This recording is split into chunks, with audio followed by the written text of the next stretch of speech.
नमस्कार दोस्तों, स्वागत है आप सभी का हमारे चैनल परिधि पाई में। हमारे आगे आने वाले वीडियोज़ का नोटिफिकेशन अपने मोबाइल पर प्राप्त करने के लिए हमारे चैनल को सब्सक्राइब करें एवं बेल आइकन को प्रेस करें। अगर आपको गणित विषय में किसी भी टॉपिक में, किसी भी चैप्टर में अगर कोई समस्या हो तो नीचे दिए गए नंबर पर आप व्हाट्सएप कर सकते हैं। हेलो एवरीवन, हमारे ऑनलाइन क्लासेस चैनल में आपका स्वागत है। आज हम बात करेंगे रेशनल नंबर्स की, जो कि क्लास 8 का चैप्टर 1 में है एनसीईआरटी सिलेबस के अकॉर्डिंग। तो सबसे पहले हम रेशनल नंबर के टॉपिक पर आने से पहले हम बात करते हैं कि नंबर सिस्टम की बात करते हैं एक बार के लिए।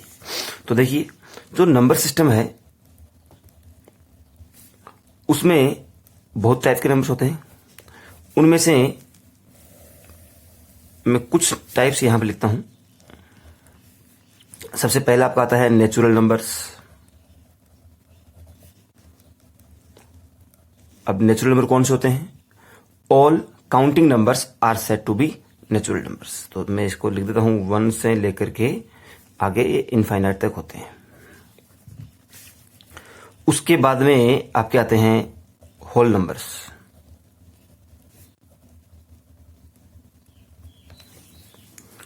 ये काउंट हो जाते हैं 0 से। All counting number with 0, starting from 0। तो 0 हो गया, 1 हो गया, 2 हो गया एंड अप टू इनफाइनाइट हो जाएंगे। फिर आपके आते हैं इंटीजर्स। ये कौन से होते हैं? All counting numbers and their negatives. तो ये नेगेटिव इनफाइनाइट से शुरू होता है और माइनस में आता है 0, फिर प्लस में और इनफाइनाइट तक। और इसके बाद में ये मेन जो आपके पार्ट्स होते हैं नंबर्स के, वो तो 3 होते हैं। उसके बाद में एक टाइप और आता है, वो होता है आपका रेशनल नंबर्स। और वो रेशनल नंबर क्या है?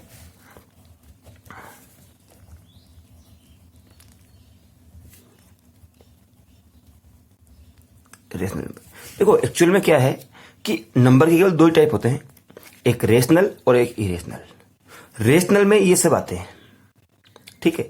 अब रेशनल क्या है, इसकी डेफिनेशन में अपन बात करते हैं।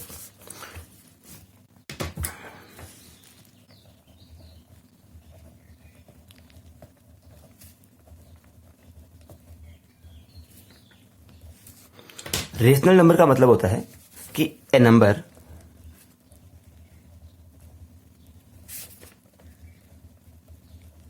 which can be written in the form of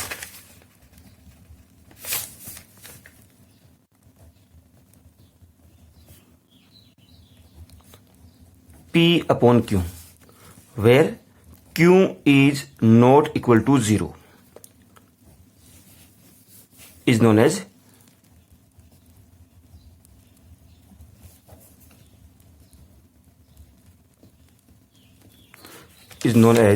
rational number. That's it. अब देखो, इस डेफिनेशन का मतलब क्या हुआ। इसका मतलब है कि हर एक वो नंबर जिसको हम P अपॉन Q, मतलब न्यूमरेटर अपॉन डिनोमिनेटर में लिख सकते हैं। कंडीशन है Q is not equal to 0, यानी कि इसका डिनोमिनेटर जो है वो कभी भी 0 नहीं होना चाहिए। क्यों नहीं होना चाहिए? क्योंकि अगर कभी डिनोमिनेटर 0 हो गया तो वो नंबर तो आपका इनफाइनाइट बन जाएगा, उस नंबर की वैल्यू तो नॉट डिफाइन हो जाएगी। क्योंकि देखिए, समथिंग अपॉन 0 क्या डिफाइन होता है? क्या ये नॉट डिफाइन होता है, नॉट डिफाइंड होता है। तो एक कोई भी नंबर जिसको अपन P अपॉन Q यानी कि न्यूमरेटर अपॉन डिनोमिनेटर में लिख सकते हैं, और उसकी वैल्यू जो है वो डिफाइन होनी चाहिए। वो वैल्यू नॉट डिफाइन होनी चाहिए, और नॉट डिफाइन सिर्फ तभी होगा जब उसका डिनोमिनेटर जो होगा वो क्या होगा? 0 होगा। तो उस नंबर क्या कहेंगे अपन? P अपॉन Q, सॉरी, उस नंबर क्या बोलेंगे? रेशनल नंबर अपन बोलेंगे। अब जो सेट ऑफ रेशनल नंबर है उसको अपन Q से डिनोट करते हैं। इसके कुछ अपन एग्जांपल्स ले सकते हैं। देखिए, 3/4 है, 4/5 है, -4/7 है, 8/9 है। बहुत सारे नंबर्स हैं। कुछ भी नंबर आप ले लो, दो आपके ये जो ऊपर जो नंबर लिए हैं मैंने, natural number, whole number, integers, उन सभी के दो दो के रेशियो ले लो आप। जहां पर भी रेशियो आ रहे हैं वो सभी क्या होते हैं, रेशनल नंबर होते हैं। ठीक है, यहां पर ये कोई इश्यू नहीं है कि आपका जो न्यूमरेटर बड़ा नहीं हो सकता, जो आपका जो डिनोमिनेटर वो छोटा नहीं हो सकता। कोई सा भी बड़ा हो कोई छोटा हो कोई दिक्कत नहीं है, सिर्फ एक कंडीशन ध्यान रखना है कि क्यों की वैल्यू कभी भी 0 नहीं होनी चाहिए। इसी प्रकार से अब ये तो बात हो गई फिर रेशनल नंबर की। अब रेशनल के बाद में हम बात करते हैं आगे प्रॉपर्टीज ऑफ रेशनल नंबर्स। जैसे आपने नेचुरल नंबर की प्रॉपर्टीज पढ़ी थी, आपने होल नंबर की प्रॉपर्टीज पढ़ी थी, इंटीजर की प्रॉपर्टीज पढ़ी थी, वैसे ही आपकी कुछ प्रॉपर्टीज होती है रेशनल नंबर की। Properties of rational number. अब प्रॉपर्टीज में सबसे पहली प्रॉपर्टी आपकी आती है क्लोजर प्रॉपर्टी। Closure property. अब इसमें मैं 4 स्टेटमेंट लिखूंगा, उसमें आपको पता चल जाएगा। क्लोजर प्रॉपर्टी वही है जो आपने पहले नेचुरल नंबर में पढ़ी थी, होल नंबर में पढ़ी थी या इंटीजर में पढ़ी थी। आपने पढ़ा होगा कि natural numbers are closed under addition, मतलब अगर दो नेचुरल नंबर्स को मैं ऐड करूंगा तो मुझे हमेशा क्या मिलता है, नेचुरल नंबर ही मिलता है। जैसे मैंने 4 + 5 किया, क्या मिला, 9 मिला। इसका मतलब क्या था कि अगर दो नेचुरल नंबर को मैं ऐड करूंगा तो मुझे हमेशा क्या मिलेगा, नेचुरल नंबर ही मिलेगा। इसका मतलब नेचुरल नंबर्स क्या थे, क्लोज थे, किसके, अंडर एडिशन में। और किसमें थे, मल्टीप्लिकेशन में भी क्लोज थे। फिर सब्ट्रैक्शन में क्लोज थे क्या, बिल्कुल थे। डिवीजन में नहीं थे। ठीक है, तो नेचुरल नंबर्स क्लोज थे किस किस में, एडिशन और मल्टीप्लिकेशन में। सब्ट्रैक्शन और डिवीजन में वो क्लोज नहीं थे। ऐसे ही होल नंबर्स का मामला था, क्लोज थे एडिशन और मल्टीप्लिकेशन में, सब्ट्रैक्शन और डिवीजन में क्लोज नहीं थे। इंटीजर्स का भी मामला ऐसा था, वो एडिशन, मल्टीप्लिकेशन और सब्ट्रैक्शन तीनों में क्लोज थे, बट डिवीजन में वो क्लोज नहीं थे। ऐसा ही आपका क्लोजर प्रॉपर्टी का रहेगा, किसकी, रेशनल नंबर की।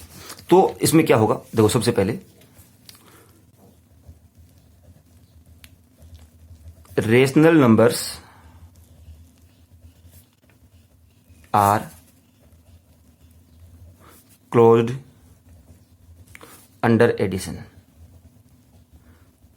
इस बात का मतलब क्या है कि अगर मैं कभी भी दो रेशनल नंबर को ऐड करूंगा तो मुझे हमेशा रेशनल नंबर ही मिलेगा, ये कभी भी रेशनल नंबर से बाहर नहीं जाएगा।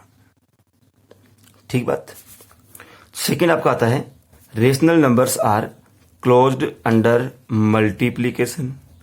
अगर मैं दो रेशनल नंबर को मल्टीप्लाई करूंगा तो मुझे हमेशा रेशनल नंबर ही मिलेगा, वो उस नंबर से बाहर नहीं जाएगा।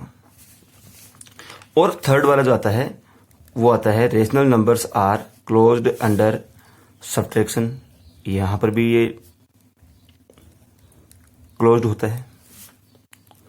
रेशनल नंबर सब्ट्रैक्शन भी क्लोज होते हैं। अगर मैं दो रेशनल नंबर को माइनस करूंगा तो जो मुझे नंबर मिलेगा वो हमेशा रेशनल नंबर ही मिलेगा। बट यहां पर बात करेंगे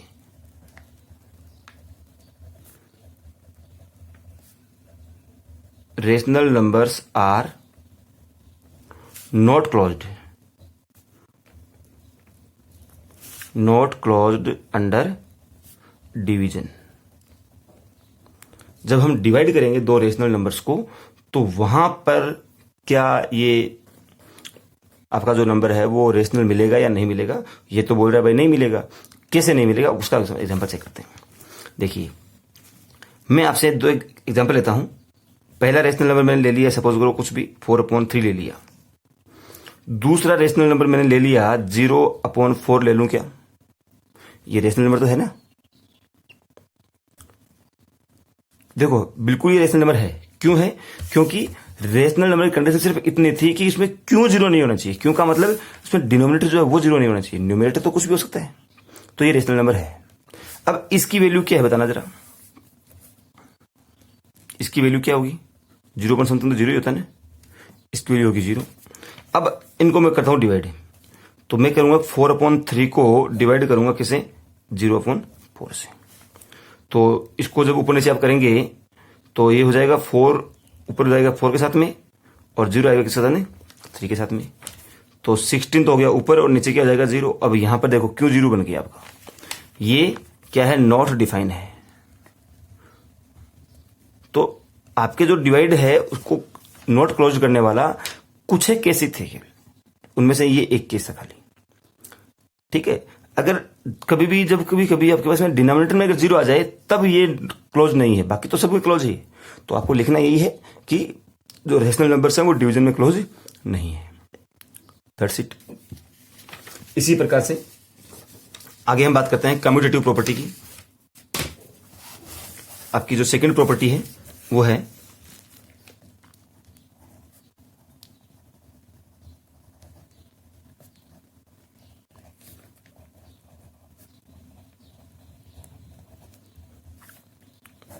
कम्यूटेटिव प्रॉपर्टी। तो कम्यूटेटिव प्रॉपर्टी बड़ी सिंपल सी है। देखिए, अगर मैं दो रेशनल नंबर्स को प्लस करूंगा तो चाहे तो मैं उनको a प्लस बी करूं और चाहे उनको b प्लस ए करूं, बात एक ही है, उससे कोई फर्क नहीं पड़ने वाला है। इसी प्रकार से मैं चाहे तो अगर मल्टीप्लाई करूंगा तो भी उन पर कोई फर्क नहीं पड़ने वाला है, लेकिन माइनस पे फर्क पड़ेगा। तो इसका मतलब क्या होगा कि जो रेशनल नंबर्स होते हैं वो कम्यूटेटिव होते हैं, किसमें, एडिशन और मल्टीप्लाई। ये बिल्कुल वैसा ही है जैसा आपने पहले पढ़ा था। मल्टीप्लिकेशन और एडिशन में ये कम्यूटेटिव होते हैं, जबकि सब्ट्रैक्शन और डिवीजन में ये कम्यूटेटिव नहीं होते हैं। तो यहां से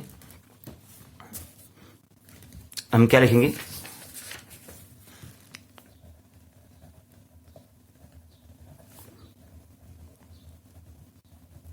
rational numbers are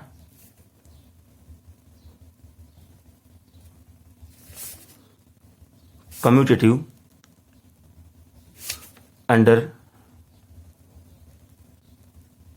addition and subtraction, sorry multiplication.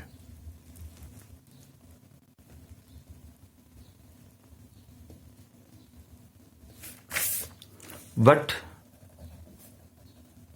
not under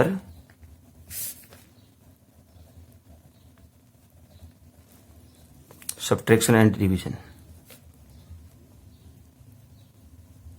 That's it. इसी प्रकार आपकी जो थर्ड प्रॉपर्टी है उसकी अपन बात करते हैं। थर्ड प्रॉपर्टी आपकी होती है एसोसिएटिव प्रॉपर्टी। थर्ड क्या है,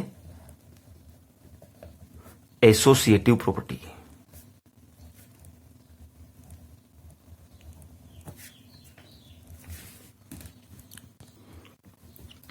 तो आपकी जो एसोसिएटिव प्रॉपर्टी है ये क्या बोलती है कि अगर कोई तीन नंबर्स हैं, तीन या ज्यादा हो सकते हैं, तो उनको हम किसी भी ऑर्डर में प्लस या माइनस करें उससे कोई फर्क नहीं पड़ेगा। माइनस में तो फर्क पड़ता है लेकिन प्लस में कोई फर्क नहीं पड़ता। देखो ये ब्रैकेट यहां पर क्या रिप्रेजेंट करता है, ये ब्रैकेट यहां पर ये रिप्रेजेंट करता है, आपने बोर्डमास रूल पढ़ा होगा। अकॉर्डिंग टू बोर्डमास रूल हमें पहले वही नंबर सोल्व करना होता है जिस पर ब्रैकेट लगा होता है। तो ये यहां पर ये बोल रहा है कि मैं पहले अगर b प्लस सी को ऐड करूं और फिर उसमें a को ऐड करूं, ठीक है, या फिर मैं पहले a प्लस बी को ऐड करूं और फिर उसमें c को ऐड करूं, आंसर मेरा सेम ही आने वाला है। आंसर पर कोई इफेक्ट नहीं पड़ने वाला है। ये आपकी बात बोलती है कौन, एसोसिएटिव प्रॉपर्टी। और जो आपके रेशनल नंबर्स होते हैं वो एसोसिएटिव होते हैं कहां कहां पर, एक तो प्लस में हो गए और एक किस में हो जाएंगे, मल्टीप्लाई में। तो ये हो गया आपका एसोसिएटिविटी, या फिर कम्यूटेटिव का ही सेकंड आपका जो थोड़ा सा और बड़ा रूप था, एक तरह से कह सकते हैं, और कुछ नहीं है। तो यहां तक ठीक है मामला। तो यहां से हम बोल सकते हैं कि जो आपके रेशनल नंबर्स हैं वो एसोसिएटिव होते हैं किसमें, एडिशन और मल्टीप्लिकेशन में, बट सब्ट्रैक्शन और डिवीजन में ये एसोसिएटिव भी नहीं होते हैं। अब आगे की बात करते हैं थर्ड, फोर्थ रूल है सॉरी, और वो आपका है डिस्ट्रीब्यूटिव प्रॉपर्टी।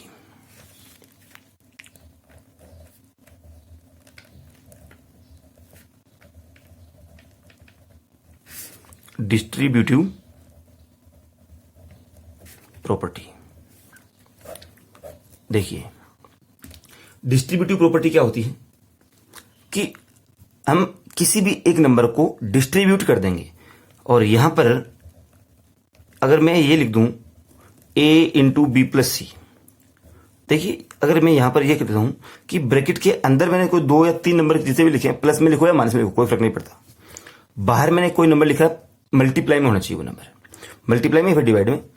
तो अब ये बात आती है कि ये जो ए है उसको किसके साथ मल्टीप्लाई किया जाए, बी के साथ में या सी के साथ में। तो हम क्या करते हैं, इस ए को दोनों के साथ में मल्टीप्लाई कर सकते हैं, इसको बोलते हैं डिस्ट्रीब्यूट कर देते हैं इसको। ए के ऊपर बी का भी हक है और ए के ऊपर सी का भी हक है, दोनों का बराबर हक है, इसलिए ए को अपन आधा बी को भी दे देंगे और सी को भी दे देंगे। यही आपकी क्या है, डिस्ट्रीब्यूटिव प्रॉपर्टी है। ऐसा ही अगर यहां पर अंदर माइनस साइन भी होता तो भी यही होता, ए के ऊपर बी का भी हक होता और ए के ऊपर सी का भी हक होता। तो ये आपका हो जाएगा distributivity of multiplication over addition, और ये क्या हो जाएगी, distribution of multiplication over subtraction. ये आपके दोनों डिस्ट्रीब्यूटिविटी हो जाएंगी। अब आपका अगर जो टॉपिक आता है वो आता है एडिटिव आइडेंटिटी और एडिटिव इनवर्स।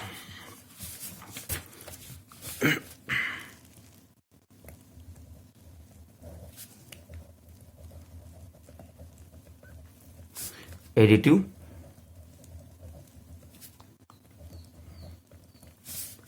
आइडेंटिटी की बात करता हूं पहले में।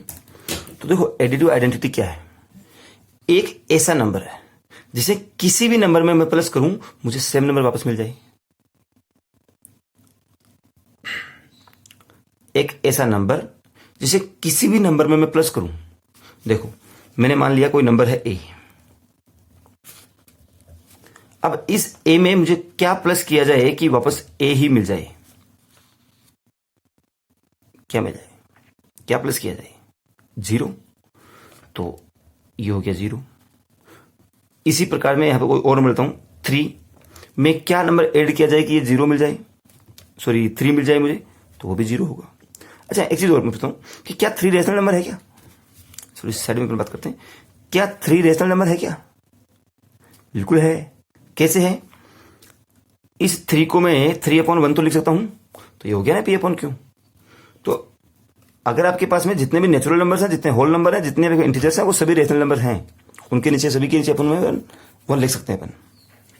तो यहां से क्या होगा, देखो 0 ही वो नंबर है जिसे किसी भी नंबर में अपन ऐड करेंगे तो मुझे सेम नंबर वापस मुझे मिल जाता है। तो इसका मतलब क्या होगा, 0 is the additive identity, additive identity for rational numbers, that's it. जो भी आपके रेशनल नंबर्स होते हैं उन सभी के लिए उसकी एडिटिव आइडेंटिटी क्या होती है, 0 ही होता है। फिर आपका आता है एडिटिव इनवर्स।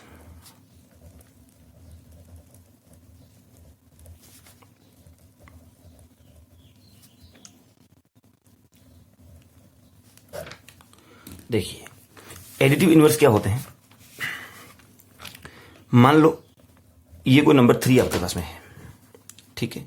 अब इस 3 में मुझे कुछ प्लस करना है, क्या करना है, प्लस करना है, और क्या प्लस किया जाए कि इसका आंसर जो है वो 0 आ जाए। ऐसा ही मैं और आपके सामने एग्जांपल देता हूं, ये मान लो 3/4 है, उसमें क्या प्लस किया जाए कि उसका आंसर 0 आ जाए। फिर मैं बताऊंगा कि ए में क्या प्लस किया जाए कि उसका आंसर 0 आ जाए। तो बहुत सिंपल सा है भाई, ये 3 था तो उसमें -3 प्लस कर दो, 3/4 था तो उसमें से -3/4 प्लस कर दो। मैं प्लस करने की बात कर रहा हूं इसलिए उस पर माइनस साइन लगा रहा हूं। अगर मैं यहां पे बात करता कि माइनस क्या करें तो 3 में से 3 माइनस करते हैं अपन, तो यहां पर मैं माइनस लिख दूं, देखो बे प्लस माइनस क्या हो जाएगा, माइनस हो जाएगा, तो फिर करना तो माइनस ही लास्ट में। तो जो भी नंबर आपके पास में आ रहा है उसका नेगेटिव साइन उस पर लगा दो और फिर उनको प्लस करो तो क्या मिलेगा, आपको 0 मिल जाएगा। हाँ अगर किसी पे पहले से नेगेटिव साइन लगा हुआ है, जैसे ये -4/5 है, तो उसको डायरेक्ट प्लस कर दो आप। तो इसका मतलब क्या होगा, ये जो नंबर है ना यहां पर, ये नंबर्स क्या होते हैं, आपकी एडिटिव इनवर्स होते हैं। तो यहां पर हम क्या बोलेंगे, additive inverse of A is equal to क्या होगा, -a। तो अगर ए है तो माइनस ए है, और अगर माइनस ए है तो ए हो जाएगा। That's it. ये हो गया आपका एडिटिव इनवर्स के बारे में। अब आगे अपन बात करेंगे मल्टीप्लिकेटिव आइडेंटिटी और मल्टीप्लिकेटिव इनवर्स के बारे में।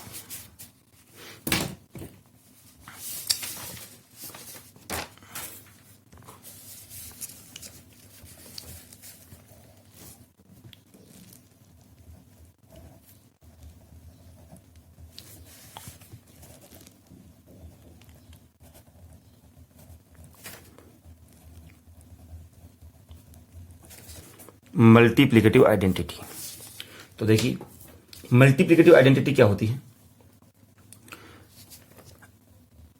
जैसे कोई नंबर मेरे पास में है 4, इसको किससे मल्टीप्लाई किया जाए कि मेरा जो आंसर है वो 4 ही रहे। ऐसे ही ए को किससे मल्टीप्लाई किया जाए कि मेरा आंसर ए ही रहे। सिंपल सी बात है, किसी भी नंबर को जब हम 1 से मल्टीप्लाई करते हैं तो आंसर क्या आता है, सेम आता है। ठीक है, तो इसका मतलब क्या हो जाएगा कि 1 is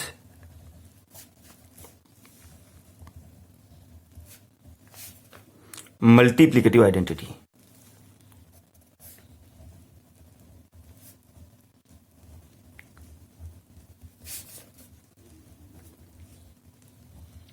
four rational numbers,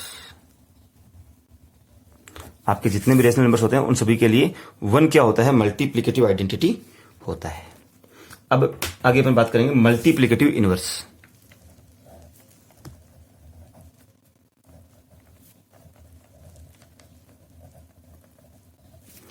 multiplicative inverse, और इसी को हम क्या बोलेंगे, रेसिप्रोकल भी बोलते हैं जी। तो देखिए रेसिप्रोकल क्या होता है।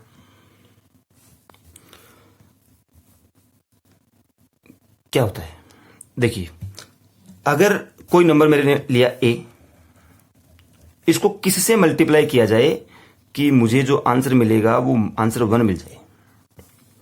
अगर मैंने कोई नंबर लिया 4/5, तो इसको किससे मल्टीप्लाई किया जाए कि जो आंसर है वो 1 मिल जाए। तो देखिए अगर ए है तो इसको मैं कर दूंगा 1/a से मल्टीप्लाई, तो ए से ए कट जाएगा। अगर 4/5 है तो इसको मैं 5/4 से मल्टीप्लाई कर दूंगा, तो ये दोनों कट जाएंगे, आंसर तो 1 मिल जाएगा, नहीं मिलेगा। तो अगर किसी भी नंबर का जस्ट न्यूमरेटर और डिनोमिनेटर को रिवर्स कर दो, ठीक है, तो वो क्या मिलेगा, उसका मल्टीप्लिकेटिव इनवर्स हो जाएगा। तो मल्टीप्लिकेटिव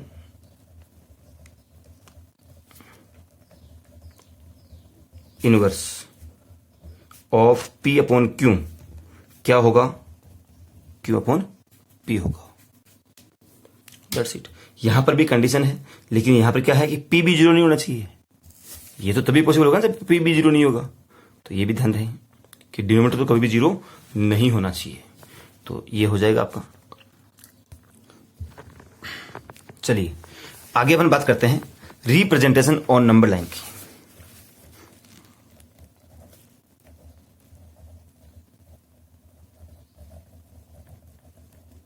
रिप्रेजेंटेशन ऑन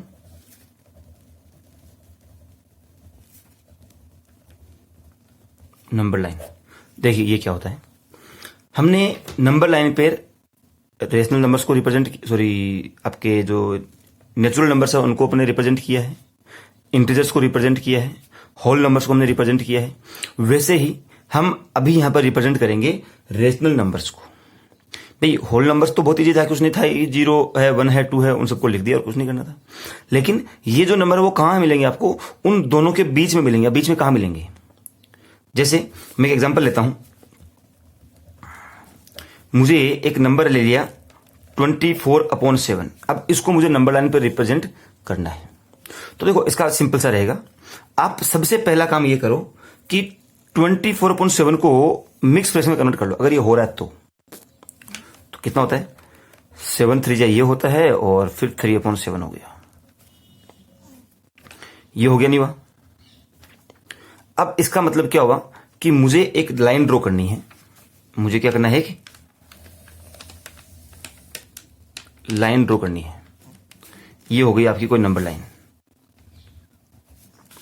और इस लाइन पर इधर स्टार्टिंग में 3 लिख दो और यहां पर लिख दो 4। 3 और 4 में थोड़ा सा गैप दे दो, क्योंकि दो इंटीजर्स के बीच में, दो नेचुरल नंबर्स के बीच में इनफाइनाइट नंबर्स अवेलेबल होते हैं, ये आपको पता होगा।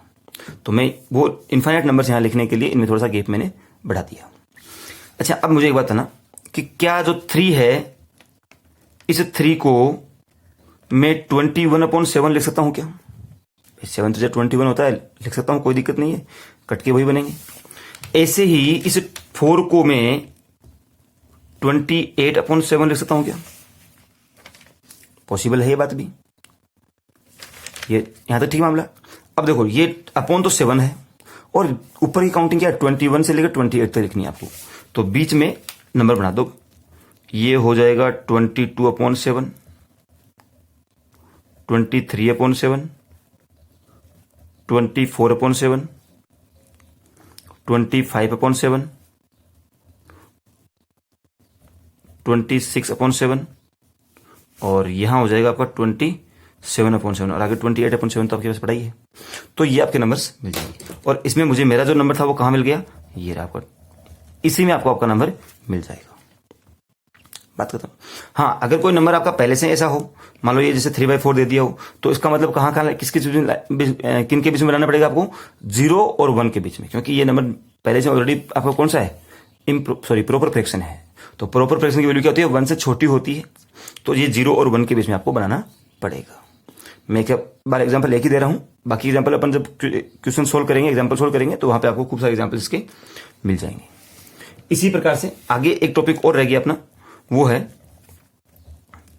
Rational numbers between two rationals.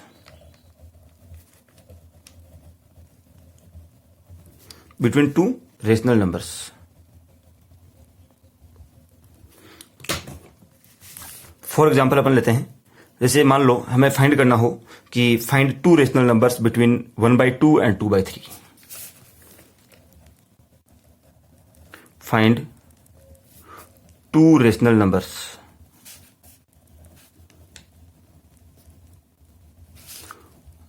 Between 1/2 and 2/3।